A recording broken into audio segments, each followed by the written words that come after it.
The Republican death cult continues to let Americans die. Check this out. Leave your comments, ding the bell, share it with your friends, and subscribe to our channel. Republican wealth-worshiping death cult continues to let Americans die. I'm going to get into that in just a moment, and we can talk about what Democrats should do or could do about this Republican death-worshiping, wealth-worshiping death cult.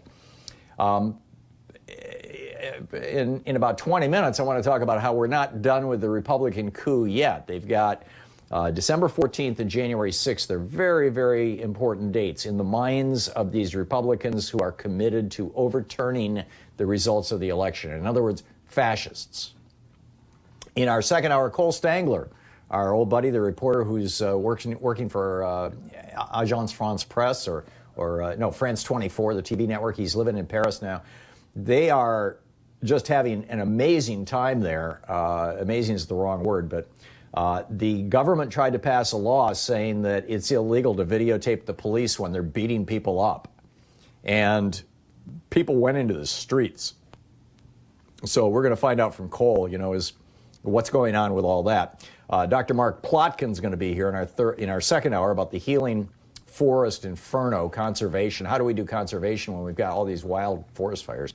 And in our third hour, Evan Greer, a Fight for the Future, is going to drop by.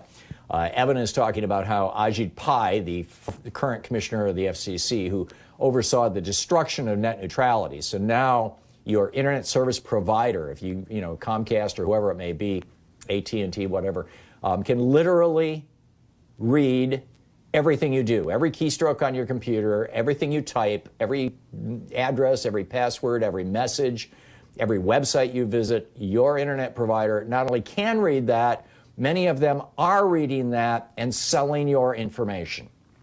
That's because the Republicans and Ajit Pai destroyed net neutrality. Will we bring it back? We're going to talk about that in the third hour.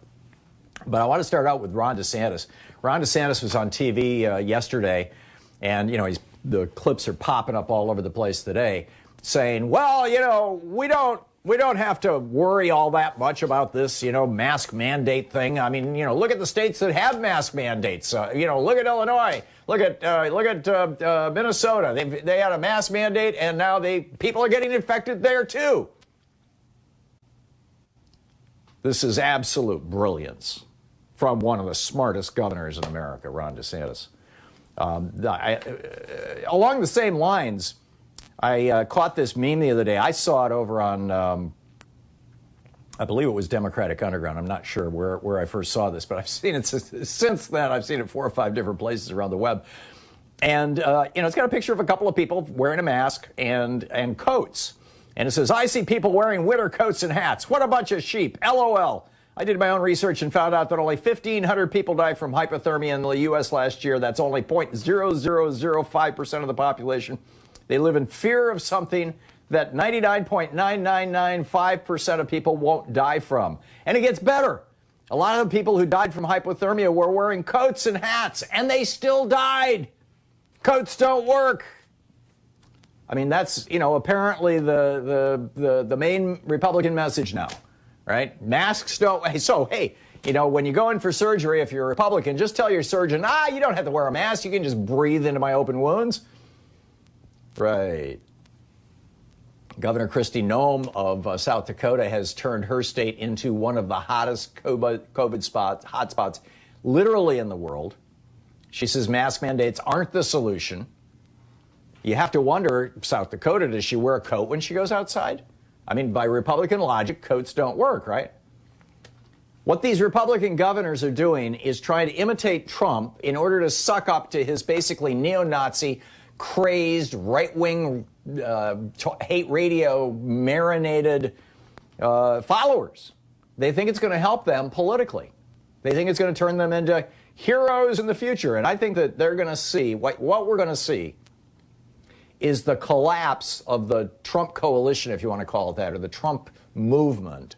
It's going to collapse just like the Tea Party movement collapsed. And for the same reason, because there's no there, right? It's all conspiracy theories and weirdness. But in the meantime, the U.S. is averaging 47 COVID deaths per 100,000. Put that number in your brain, 47. Out of every 100,000 Americans, who get COVID, out of every 100,000 Americans, 47 die from COVID. The death rate in Taiwan is 0.03. 3/100ths of a person per 100,000 people. In other words, you'd have to have 30 million people to have one death in Taiwan, or maybe it's 3 million. I don't do math in my head well. But in any case, Vietnam is 0.04. Thailand is 0.09. China is 0.34. Keep in mind, we are 47.00. New Zealand and Singapore tie at 0.51. South Korea is way up there at 1.02, and Norway has an embarrassing 6.17 people who die for every 100,000 Norwegians. We are at 47.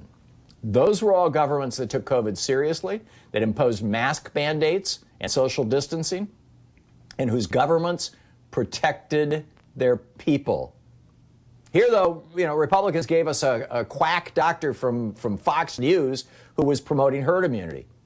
I mean, this is literally the most massive health crisis and economic crisis in a century. And Mitch McConnell and the Republicans have refused to pass any of the legislation that would help average Americans that has come out of the House. And McConnell has even said one of the reasons why he refuses to pass any of the multiple bills that they've passed out of the House is that any bill, any COVID relief bill, must contain a waiver of liability for employers who force their employees into situations where they could get COVID, and they do get COVID, and they die. Mitch McConnell wants to make sure that their families can't sue. And there's this bipartisan group of senators right now who are getting together to put together a package, and sure enough, they're going to put in Mitch McConnell's limitations of liability. It's only, however, the compromise is it'll only last for another 6 months or something like that, the limitation of liability.